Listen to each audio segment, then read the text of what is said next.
Hello welcome back എല്ലാവർക്കും സ്വാഗതം. ഇന്നത്തെ നമ്മുടെ റെസിപ്പി ബ്രെഡ് റോൾ ആണ്. അപ്പോൾ ഇത് എങ്ങനെ ഉണ്ടാക്കുന്നത് നോക്കാം. അതിന് വേണ്ടിയിട്ട് ഞാനിതാ 3 മുട്ടയാണ് കേട്ടോ എടുത്തിട്ടുള്ളത്.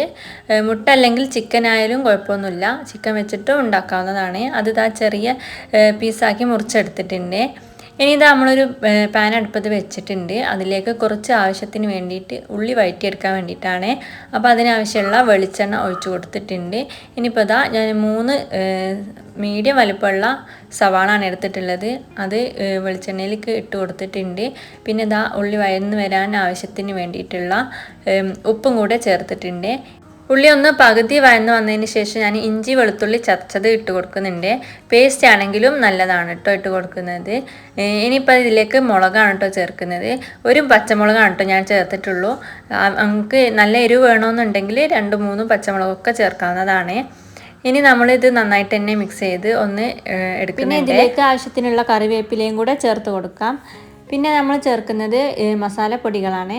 അപ്പോൾ ഇതാ 1 സ്പൂൺ മഞ്ഞൾപ്പൊടിയും അതുപോലെ തന്നെ 1 സ്പൂൺ ഗരം മസാല പൊടിയും ചേർക്കുന്നുണ്ട്. വേറെ മസാലകളായിട്ട് ഒന്നും ചേർക്കുന്നില്ല കേട്ടോ. പിന്നെ കുരുമുളക് പൊടിയും കൂടെ ചേർക്കുന്നുണ്ട്, ഒരു 1/4 സ്പൂൺ. നിങ്ങൾക്ക് എരിവിന് ആവശ്യത്തിനനുസരിച്ച് കൂട്ടാവുന്നതാണ്. അപ്പോൾ അത് മാത്രം ചേർത്തതിന് ശേഷം നന്നായിട്ടൊന്ന് മിക്സ് ചെയ്ത് വഴറ്റിയെടുക്കാം. അതിൻ്റെ മസാലപ്പൊടികളെ പച്ചമണക്കൊന്ന് മാറുന്നത് വരെ നമുക്ക് വഴറ്റിയെടുക്കാം. ഇനി നമ്മൾ ചേർക്കുന്നത് നമ്മൾ ചെറുതാക്കി അരിഞ്ഞു വെച്ചിട്ടുള്ള മുട്ടാണ്. അപ്പോൾ അതും കൂടെ ചേർത്തതിന് ശേഷം നന്നായിട്ട് തന്നെ ഇളക്കി കൊടുക്കുക. മുട്ടയൊന്നും പൊട്ടിപ്പോവാതെ വേണം കേട്ടോ ഇളക്കി കൊടുക്കാൻ വേണ്ടിയിട്ട്. നമ്മുടെ മസാല മുട്ടയിലേക്ക് നന്നായിട്ട് തന്നെ പിടിച്ചു വരാൻ വേണ്ടിയിട്ട് ഇളക്കി കൊടുക്കണേ.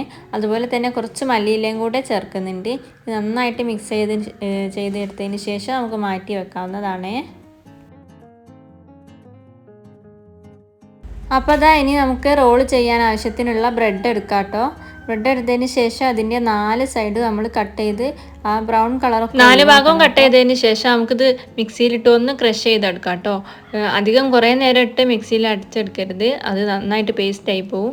അപ്പോൾ നന്നായിട്ടൊന്ന് പൊടിച്ചെടുത്താൽ മാത്രം മതിയേ. അപ്പോൾ ആ ബ്രെഡിൻ്റെ സൈഡ് നമ്മൾ ക്രഷ് ചെയ്ത് എടുത്ത് മാറ്റി വെക്കുന്നുണ്ട്. ഇനിയിപ്പോൾ നമുക്ക് ഒരു മുട്ട, അതിലേക്ക് ഒരു നുള്ളു ഉപ്പും കൂടെ ചേർത്തിട്ട് നന്നായിട്ടൊന്ന് ഇളക്കിയെടുത്ത് മാറ്റി വെക്കാം. ശേഷം എന്താ ഒരു പാത്രത്തിൽ കുറച്ച് വെള്ളം എടുത്തിട്ടുണ്ട്. അതിലേക്ക് നമ്മൾ 4 സൈഡും കട്ട് ചെയ്തിട്ടുള്ള ബ്രെഡില്ലേ, ആ ബ്രെഡ് ഒന്ന് 2 സൈഡും നനച്ച് കൊടുക്കാം കേട്ടോ. ഇങ്ങനെ മുക്കിയെടുത്താലും മതി, അല്ലെങ്കിൽ കുറച്ച് വെള്ളം അതിലേക്ക് ഒഴിച്ച് കൊടുത്താലും മതിയേ. ഇനി ഈ വെള്ളം ഒന്ന് നന്നായിട്ട് ഇങ്ങനെ അമർത്തിയതിന് ശേഷം പോക്കിയെടുക്കാം കേട്ടോ. അപ്പോൾ ഇതാ വെള്ളം നന്നായിട്ട് പോക്കി എടുത്തിട്ടുണ്ട്. ശേഷം എന്താ നമുക്ക് ഉണ്ടാക്കി വെച്ചിട്ടുള്ള മസാല ഇതിൽ കുറച്ച് ചേർത്ത് കൊടുക്കുന്നുണ്ട്. 1 സ്പൂണോളം തന്നെ മതിയാവും കേട്ടോ. വലിയ ബ്രെഡാണെങ്കിൽ നമുക്ക് കുറച്ചും കൂടെ ചേർത്ത് കൊടുക്കാം. ഇത് ചെറിയ ബ്രെഡ് ആയതുകൊണ്ട് തന്നെ അതിൽ കൊള്ളുന്ന അത്രയും മാത്രം ചേർത്ത് കൊടുത്താൽ മതിയേ.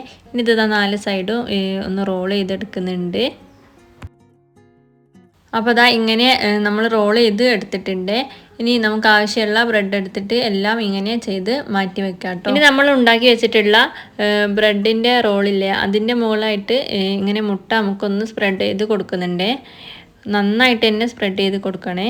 അതിന് ശേഷം എന്താ നമ്മുടെ ബ്രെഡ് ക്രംസിൽ ഒന്ന് റോൾ ചെയ്തെടുക്കുന്നുണ്ട്. എല്ലാ ഭാഗത്തും എത്തുന്ന പോലെ ഒന്ന് നന്നായിട്ട് തന്നെ റോൾ ചെയ്ത് എടുക്കാവുന്നതാണ്. ബാക്കിയുള്ളതും കൂടെ ഇങ്ങനെ ചെയ്തെടുക്കുന്നുണ്ട് കേട്ടോ. അപ്പോൾ അതാ റോളെല്ലാം ഇവിടെ റെഡി ആയിട്ടുണ്ട്. ഇനി ഇത് നമുക്ക് നല്ല ചൂടായ എണ്ണയിലേക്ക് ഇട്ടിട്ട് ഒന്ന് ഫ്രൈ ചെയ്തെടുക്കാം കേട്ടോ. എണ്ണ നന്നായിട്ട് ചൂടായതിന് ശേഷം മീഡിയം ഫ്ലെയിമിലേക്ക് ഇട്ടിട്ട് വേണം കേട്ടോ ഫ്രൈ ചെയ്യാൻ വേണ്ടിയിട്ട്. ഇല്ലാന്നുണ്ടെങ്കിൽ പെട്ടെന്ന് തന്നെ കരിഞ്ഞു പോകും. ബ്രെഡ് ആയതുകൊണ്ട് അധികം ഫ്രൈ ചെയ്തെടുക്കണ്ട കേട്ടോ. കുറച്ച് സമയം ഒന്ന് അങ്ങോട്ടും തിരിച്ചിട്ട് കൊടുത്തതിന് ശേഷം ഫ്രൈ ചെയ്തെടുത്താൽ മതിയാകും. ഒരു സൈഡ് ബ്രൗൺ കളർ ആയതിനു ശേഷം ഞാൻ എന്താ തിരിച്ചിട്ട് കൊടുക്കുന്നുണ്ട് കേട്ടോ. അപ്പോൾ നല്ല ബ്രൗൺ കളർ ആയതിനു ശേഷം നമുക്കിത് കോരി മാറ്റി വയ്ക്കാവുന്നതാണ്. അപ്പോൾ ബ്രെഡ് കൊണ്ടുള്ള ഈ റെസിപ്പി എല്ലാവരും ഒന്ന് ട്രൈ ചെയ്ത് നോക്കണേ.